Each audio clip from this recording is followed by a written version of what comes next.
que en el libro está denominado como la doctrina de Dios, como vemos ahí. Y el nombre teológico que se le da a esta materia es la teología propia. Es decir, ¿qué es lo que dice Dios acerca de sí mismo en las Escrituras? Por eso se llama teología propia, que revela a Dios de sí mismo a través de las Escrituras. Ahora, hay algo muy importante que tenemos que entender, es que nuestra mente es finita en comparación de lo que es Dios, ¿no es cierto? Dice la Biblia que el cielo es el trono de Dios y sus pies, y la tierra es el estrado de sus pies. ¿Y nosotros qué somos de ahí? Somos un grano menos de un grano de arena. Y entonces, ¿cómo nosotros, con nuestra mente finita, vamos a entender la infinidad de Dios? Es imposible entender. Una de las cosas que nosotros vamos a hacer en la eternidad es conocer a Dios. Nadie va a estar aburrido en los cielos.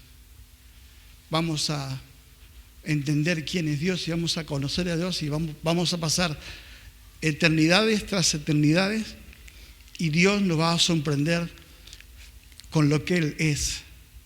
Por eso no solamente tenemos que adorar a Dios por lo que Él hace en nosotros o lo que ha hecho por nosotros, sino que tenemos que tener conciencia que debemos de adorar a Dios por lo que Él es. Estaba comentando a los hermanos, a mí me gusta escuchar, les voy a anotar el nombre de uno de los teólogos más importantes del siglo pasado y de este siglo también, que se llama Alan Otto, y usted, si quiere escucharlo en su casa, lo escucha.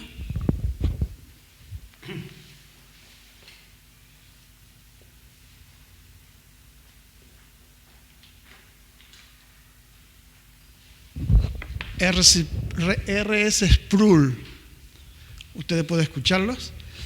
Y hoy estaba escuchando una enseñanza que daba acerca de la santidad de Dios. Y cuando Isaías ve, ¿no es cierto?, a Dios en su trono, en su majestad, dice que estaban los querubines allí delante de la presencia de Dios, y los querubines tenían 2 alas para volar, pero tenían 4 alas más, con 2 se tapaban las caras y con 2 se tapaban los pies, porque ellos no podían ver la majestad de Dios. Son seres creados como nosotros, y ellos, a pesar que son ángeles, que son criaturas puras, santas, ellos se tapaban los ojos y los pies porque es tanta la majestad de Dios en la eternidad que ellos, aún siendo puros, no lo pueden ver. Y yo me sorprendía el amor de Dios para con nosotros. Si los ángeles en su pureza, en su inocencia, no pueden ver a Dios, sin embargo, a nosotros, criaturas débiles, frágiles, que cuántas veces hemos fallado a Dios, sin embargo, Dios nos invita diciendo: acerquémonos al trono de la gracia confiadamente. ¿Nos damos cuenta del amor de Dios para con nosotros? Los ángeles no pueden ver a Dios, sin embargo, por nosotros, por los méritos de Cristo, Dios mismo nos invita: acercaos pues confiadamente al trono de la gracia de Dios. Y a pesar que Dios es infinito y nosotros no podemos entenderlo de manera plena y completa, en su misericordia Dios nos permite que podamos conocer a Dios a través de las Escrituras. dijimos también que hay dos maneras que Dios se manifiesta al hombre. Una es de manera general, a través de la naturaleza y a través de la conciencia del hombre, que Dios le da al hombre, y el hombre conscientemente en su corazón entiende que existe un Dios. Por eso el hombre tiene una ley moral en su corazón. Es decir, el hombre no es un buen hombre porque, al contrario, la Biblia dice que el hombre es malo en sí mismo, pero hay algo que hace que el hombre sepa que es malo robar, que es malo adulterar, que es malo mentir, y esa es la ley de Dios escrita en el corazón del hombre. ¿Sí? Que está escrita en el corazón de Dios. Y también existe, dijimos, una revelación especial, que es cuando Dios llama al hombre a su gracia, y lo hace a través del Espíritu Santo, dándole convicción de pecado y por las Escrituras. Es una revelación especial. El hombre, a pesar que ningún hombre va a decir, mire, bueno, yo veo el mundo o veo la creación y veo lo que hay en mi corazón, voy a acercarme a Cristo. No puede el hombre acercarse a Dios por la revelación general, porque el hombre está muerto en sus delitos y pecados. Necesita la intervención del Espíritu Santo y de las Escrituras para poder llegar a Cristo. Amén. Lo primero que tenemos que entender con respecto a Dios es que Dios es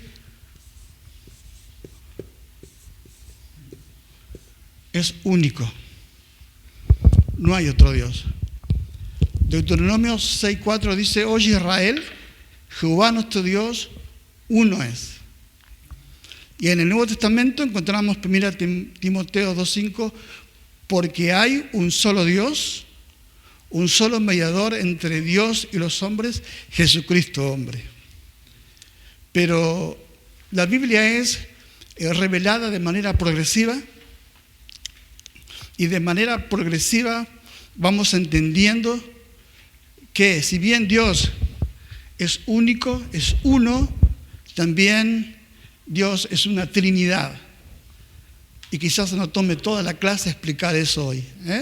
Es algo que nosotros debemos entender, que Dios es una Trinidad. Ese Dios único existe en tres personas: en la persona del Padre, en la persona del Hijo y en la persona del Espíritu Santo. Es decir, no podemos comparar, por ejemplo, la Trinidad con un huevo y decir, bueno, podemos explicarla porque el huevo es uno, pero está la yema, está la clara y está la cáscara. ¿Así está bien como es? Bueno, pero sigue siendo, es un huevo. Pero aquí la Biblia nos habla de tres personas diferentes, uno con la otra, en cuanto no a su naturaleza, sino en cuanto a sus personalidades. Son personas, ¿no? Cada una de las personas de la Trinidad es completamente Dios. El Espíritu Santo es Dios. Vamos a estudiarlo cuando estudiemos la doctrina del Espíritu Santo. También el Hijo es Dios. Vamos a estudiarlo en la clase que viene acerca de la doctrina de Cristo. Vamos a ver que Cristo es Dios. Por supuesto, el Padre es Dios. Y las tres personas son completamente Dios, con todas sus perfecciones y atributos. Es decir, ninguna de las tres personas tiene algo que la otra no tiene. Son completamente, con todas sus perfecciones. Las tres personas son perfectas y las tres personas tienen los mismos atributos. Son distintas entre sí, pero dependen de las unas de las otras. No son independientes en sí mismos. Las tres personas coexisten en una perfecta unicidad y las tres personas dependen de la una de la otra. Participan de la misma vida y participan de los mismos propósitos. ¿Entendemos? No estamos hablando de tres dioses, estamos hablando de tres personas que conforman un Dios, que coexisten en una perfecta unicidad, son coeternos y las tres personas son eternas y son uno en sustancias, comparten la misma sustancia, la misma esencia y la misma naturaleza, las tres personas. Y hay un pasaje especial que nos revela la Biblia donde las tres personas de la Trinidad son manifestadas. Mateo 3:16.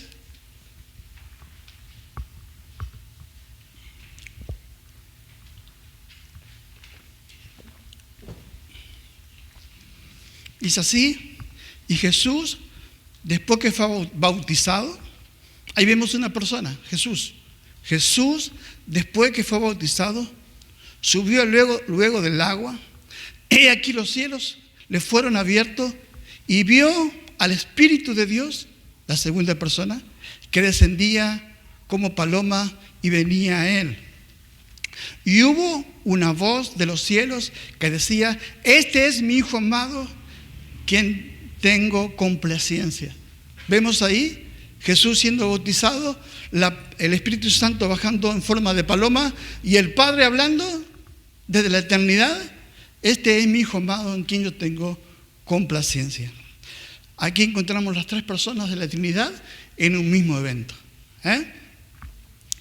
Otro pasaje que podemos ver las tres personas de la Trinidad es en Juan 4:26 y dice así: más el Consolador, está la persona del Espíritu Santo, más el Consolador, el Espíritu Santo, quien el Padre enviará en mi nombre.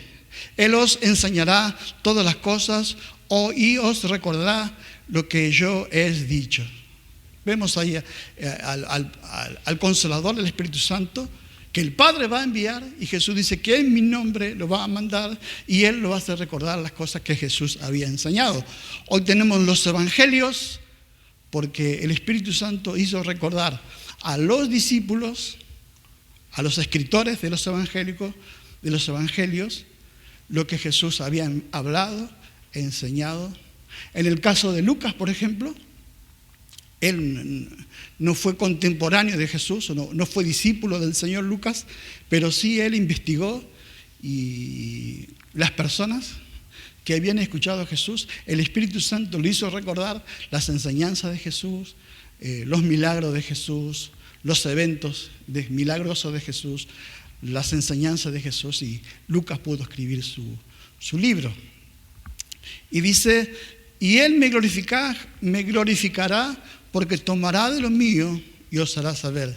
Y todo lo que tiene el Padre es mío, y por eso dije que tomará de lo mío y os hará saber. Si bien la palabra Trinidad no se encuentra en las Escrituras, no se encuentra así como, digamos, no existe la palabra Trinidad en las Escrituras, el concepto en las Escrituras de la Trinidad es muy claro. Dijimos que la redención, que el Evangelio es revelado de manera progresiva, ¿no es cierto? Si bien en el Antiguo Testamento la Trinidad no es tan vista o no la percibimos bien, en el Nuevo Testamento la doctrina es muy clara y no hay manera de refutar la doctrina de la Trinidad. Y el concepto es claro y es una verdad que debemos de enseñar y debemos de defender, la doctrina. Ustedes van a ver que las religiones que no creen en la Trinidad la tenemos como religiones falsas. Por ejemplo, los musulmanes no creen en la Trinidad, no creen en... ¿quién más? Los mormones no creen en la Trinidad, por ejemplo, o una rama del pentecostalismo que es los unicitarios tampoco creen en la Trinidad. Es una verdad que nosotros debemos de estudiar y debemos defender. dijimos que en el Antiguo Testamento la doctrina no es tan frecuente, pero es manifestada con mucha claridad en el Nuevo Testamento. Vamos a ver textos del Antiguo Testamento que nos dan claridad. Génesis 1:26. Entonces dijo Dios: hagamos al hombre a nuestra imagen y conforme a nuestra semejanza. Por supuesto, no creemos que Dios está interactuando con los ángeles, porque los ángeles no tienen la capacidad de intervenir en la creación. Ningún ángel puede crear, ¿verdad? No tienen ese atributo de creación. Por eso entendemos que Dios está hablando con las otras personas de la Trinidad cuando dice: hagamos al hombre a nuestra imagen conforme a nuestra naturaleza. Génesis 3:22, y dice así. Estos textos ustedes los tienen en el cuaderno, así que el cuadernillo, si quieren anotarlo como un ejercicio, anótenlo, pero si se le complica, lo tienes ahí. Y no solamente esto, no pusimos todos los textos aquí en mi tablet porque vamos a tardar mucho, pero está mucho más completo en el cuadernillo. Dijo Jehová a Dios: he aquí, el hombre es como uno de nosotros, sabiendo el bien y el mal. Ahora pues, no alargue su mano y tome también del árbol de la vida y coma y viva para siempre. Aquí tampoco se refiere a los ángeles, porque los ángeles no son como Dios. Lo que sí dice la Biblia, que cuando el hombre iba y comería del árbol prohibido, sería como Dios. Lo que dice Satanás, van a ser como Dios.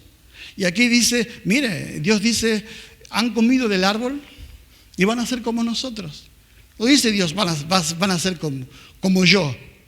Está hablando de manera plural. Va a ser como nosotros. Otro pasaje donde Dios habla en plural es: ahora pues descendamos, Génesis 11:7, ahora pues descendamos y confundamos allí su lengua para que ninguno entienda el habla de su compañero. Ahí cuando el hombre está haciendo la torre de Babel, dice la Biblia: descendamos y confundamos. Dios está hablando de él con respecto a sí mismo, que él iba a descender y confundir las lenguas, y está hablando de manera plural. En los tres pasajes que hemos hablado, en el original griego, los hebreos, si bien no tenían clara la idea de la Trinidad, ellos ponen el pronombre de Jehová como Elohim, que es el nombre de Dios en plural. Esta palabra, usted lo tiene, pero yo lo voy a escribir, pero usted lo tiene ahí en su cuadernillo.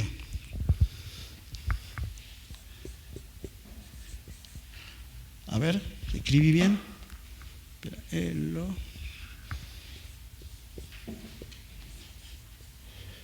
Esta palabra significa el nombre de Dios en plural. Así que los hebreos ya entendían la pluralidad de Dios. Isaías 6:8 dice: después oí la voz del Señor que decía: ¿a quién enviaré? ¿Y quién irá por nosotros? Y entonces respondí: yo, he aquí, envíame a mí. ¿Se acuerda cuando Isaías ve la majestad de Dios? Y ahí la palabra de Dios dice: ¿a quién enviaré y quién irá por nosotros? Dios está hablando acerca de sí mismo de manera plural. No está hablando de los ángeles. ¿Quién irá por nosotros? Dios está hablando de sí mismo, porque Dios es el que manda a Isaías a pregonar el juicio y también la promesa del Evangelio. Y dice: ¿quién irá por nosotros? También hay una manifestación de la Trinidad en una persona en el Antiguo Testamento, que es el ángel de Jehová. Nosotros, si entendemos la preexistencia de Cristo, Cristo no fue creado en Belén. Cristo fue encarnado. El Dios hizo carne en Belén. Pero Cristo ha existido desde la eternidad. Es coeterno juntamente con el Padre. Comparten la misma naturaleza. Cristo nadie lo ha creado. Él tiene vida en sí mismo y es autoexistente. Y una de las preguntas que nos hacemos, y en particular yo me hacía cuando era chico, era ¿qué rol cumplía Cristo mientras se desarrollaba el Antiguo Testamento? ¿Dónde estaba Jesús? ¿Qué hacía Jesús? Y aquí vemos, la Biblia nos muestra a un personaje que se llama el ángel de Jehová. Y entendemos, ¿no? Entienden algunos de los más importantes teólogos y los más importantes maestros, que el ángel de Jehová es la persona preencarnada de Cristo. Es decir, Jesucristo manifestándose antes de su encarnación. Y él cumplía, ¿no es cierto?, también funciones en el Antiguo Testamento, prácticamente en relación entre Dios y el hombre, porque a Dios nadie lo ha visto jamás, ¿verdad? Y había momentos donde Dios se tenía que manifestar de manera personal con el hombre, y Dios no podía en su majestad revelarse al hombre, porque ni aún Moisés pudo verlo. Cuando Moisés quiso ver el rostro de Dios, Dios le dijo, no podés ver mi rostro. Simplemente yo te voy a dejar ver mis espaldas, ¿no es cierto? Y vio la espalda de Dios por una indija, dice la Biblia. Pero sí, Dios se manifestó de manera personal al hombre a través del ángel de Jehová. Y la primera vez que aparece esta persona, ¿no es cierto?, es Dios hablando a Agar, la sierva de Abraham, cuando ella estaba encinta de su hijo Ismael. Y Agar tenía un poco de miedo porque la esposa real, Sarai de Abraham, la perseguía y la maltrataba. Y entonces, en Génesis 16:7, aparece por primera vez la persona del ángel de Jehová. Y dice Génesis 16:7, y la halló el ángel de Jehová junto a una fuente de agua en el desierto, junto a la fuente que está en el camino de Sur. Y le dijo también el ángel de Jehová, multiplicaré tanto tu descendencia que no podrá ser contada a causa de la multitud. Es claro que el único que puede hacer este tipo de promesa es Dios. Un ángel no puede decir, multiplicaré tu descendencia. Dios sí lo podía hacer. Y aquí vemos que el ángel de Jehová le hace una promesa a la descendencia de Agar, algo que es propio del atributo de Dios. Otro pasaje es en Josué. Si bien acá no aparece como el ángel de Jehová, aparece como el príncipe del ejército de Jehová. Estando Josué 5:13. Estando Josué cerca de Jericó, alzó sus ojos, vio un varón que estaba delante de él, el cual tenía una espada desenvainada en su mano. Y Josué, yendo hacia él, dijo, ¿eres de los nuestros o de nuestros enemigos? Y él respondió, la persona esta, no, mas como el príncipe del ejército de Jehová he venido ahora.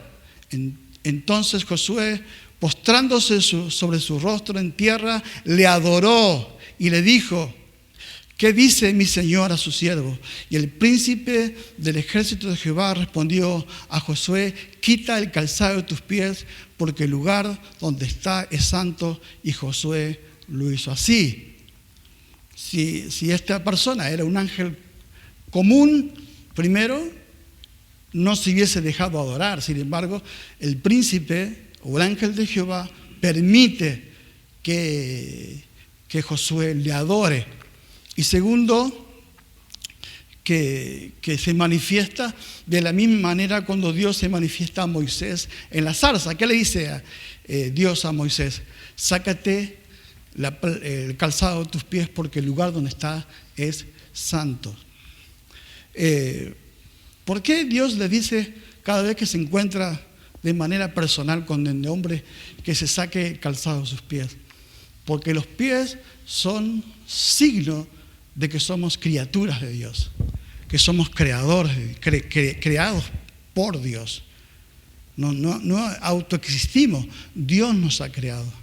Por eso en la imagen del trono de Dios, los ángeles tapan sus pies, porque también ellos simbolizan que son criaturas de Dios. Y cuando Dios se encuentra con Moisés y se encuentra con Josué, dice: sácate, reconoce que eres una criatura delante de mí.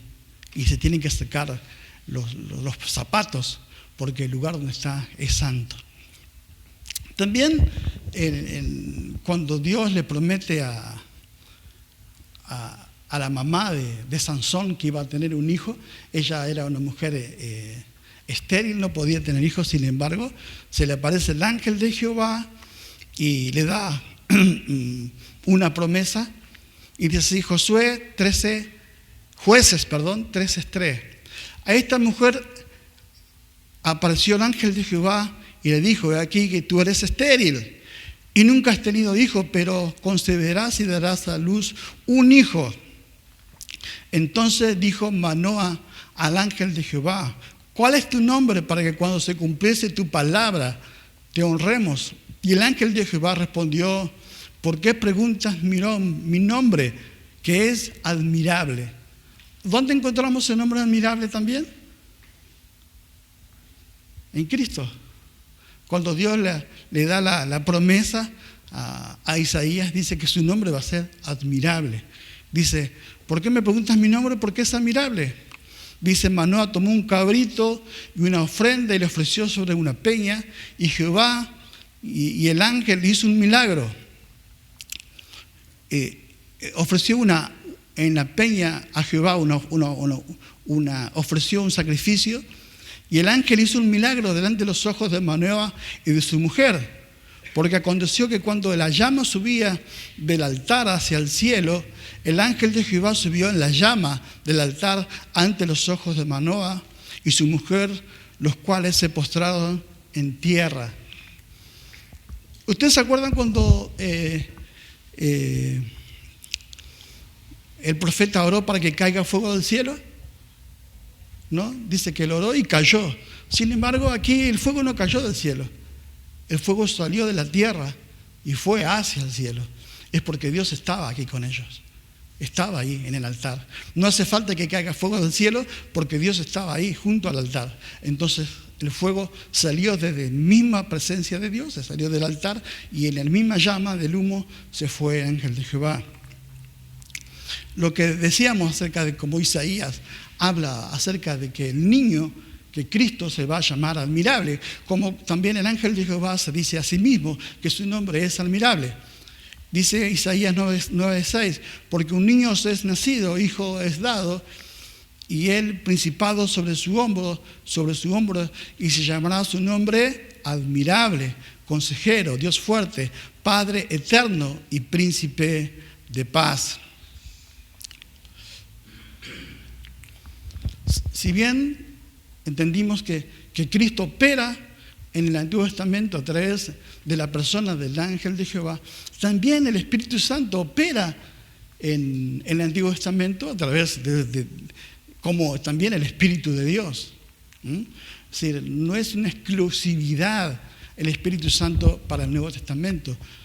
Dios siempre actúa de manera plural acerca de su propia persona, acerca de la persona del Hijo y con respecto a la persona del Espíritu Santo, aún en el Antiguo Testamento. Cuando Dios va a construir el tabernáculo, Dios dice que va a hacer descender su Espíritu. Aquellas personas que van a construir el tabernáculo van a ser llenos del Espíritu Santo. Vamos a ver, Éxodo 31:3 dice: y lo he llenado del Espíritu de Dios, en sabiduría y en inteligencia y en ciencia y en todo arte. Éxodo 35, 31. Y lo ha llenado del Espíritu de Dios en sabiduría, en inteligencia y en ciencia y todo arte. Ahora vamos a comparar con el Nuevo Testamento. Dios habla que esas personas que iban a construir el tabernáculo iban a ser llenos del Espíritu Santo, y el Espíritu Santo le iba a dar entendimiento en el arte, en el conocimiento.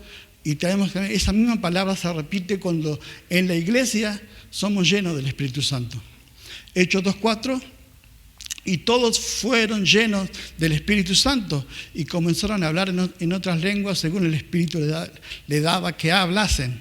Hechos 4:31, cuando hubieron orado, el lugar en que estaban congregados tembló y todos fueron llenos del Espíritu Santo y hablaban con denuedo a la palabra de Dios. Efesios 5:18, no embriaguéis de vino, en el cual hay disolución, antes bien ser llenos del Espíritu Santo. Si bien en el Antiguo Testamento el Espíritu Santo estaba, de manera exclusiva en algunas personas que Dios había elegido para propósitos puntuales. Por ejemplo, David fue ungido con el Espíritu Santo porque iba a ser rey. Sansón fue lleno del Espíritu Santo porque era un juez, tenía que libertar a su pueblo de los filisteos. En fin, vemos que hay personas muy puntuales en el Antiguo Testamento que son llenados por el Espíritu Santo, no todos. Pero la promesa de la Biblia, la promesa de Joel, es que cuando se manifieste la gracia al pueblo de Israel, o se manifieste la gracia de Dios al mundo, todos iban a ser llenados del Espíritu Santo de Dios. Los judíos sabían lo que era el Espíritu Santo en ciertas personas, pero la promesa de Dios decía que va a haber un día donde todos iban a ser llenos del Espíritu Santo, los niños, los ancianos y todas las personas, ¿verdad? Y se cumplió en el libro de Hechos. Otro ejemplo más evidente de la Trinidad la encontramos en la manera que Dios nos manda a predicar y a proclamar el Evangelio. Mateo 28:19, Jesús hablando a sus discípulos le dice: por tanto, id y haced discípulos a todas las naciones, bautizándolos en Él. Vamos a ver aquí que hace el pronombre Él, está hablando de personas diferentes unos a las otras. Dice, bautizándose en el nombre del Padre y del Hijo y del Espíritu Santo.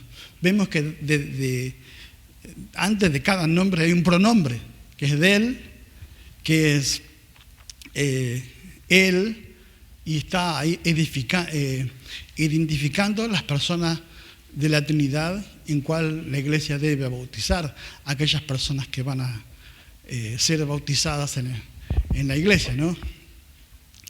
Aquí encontramos, como dije, claramente las distinciones de las personas de la Trinidad. Cada persona de la Trinidad tiene una función diferente una a la otra.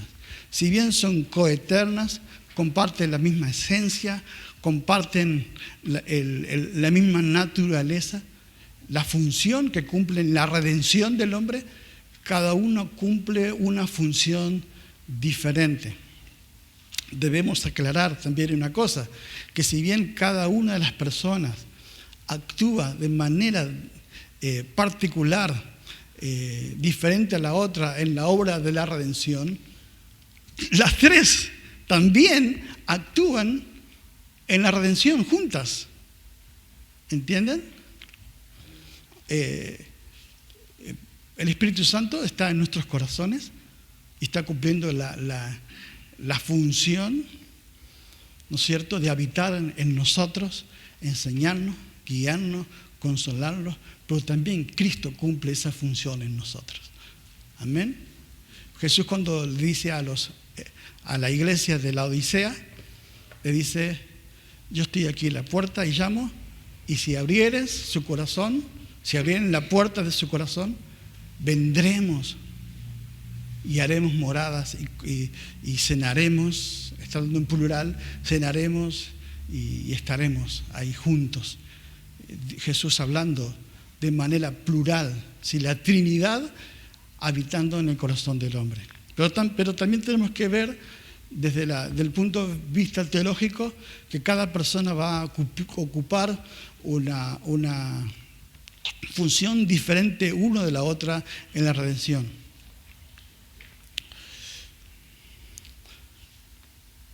Por eso la Biblia dice en Salmos 3:8 que la salvación es de Jehová, soy de su pueblo, sea tu bendición, Sela. Sela, usted cuando encuentra la palabra Sela en los Salmos, esta palabra Sela significa piensen. No pasen al otro versículo sin meditar lo que han leído. Por eso van a encontrar en los Salmos muchas veces esa palabra Sela, como que el salmista está diciendo, paren un cachito. Han leído esta parte de la salvación es de Jehová, que la salvación es de Dios, es de la Trinidad la salvación, y su pueblo, y tu pueblo sea tu bendición. Sela, piensen que la salvación no es nuestra. No tenemos ningún mérito en la salvación. Ninguno. La salvación es de Dios. Un día estaremos en la eternidad y supongamos una escena imaginativa y quizás un ángel nos pregunte, ¿qué mérito hiciste para estar aquí en los cielos, en la presencia de Dios? Y nosotros diríamos nada. No merecemos estar aquí. Estamos aquí por la misericordia, la gracia y porque Cristo ha muerto por nosotros. Nada. No merecemos nada. Estamos aquí simplemente por gracia.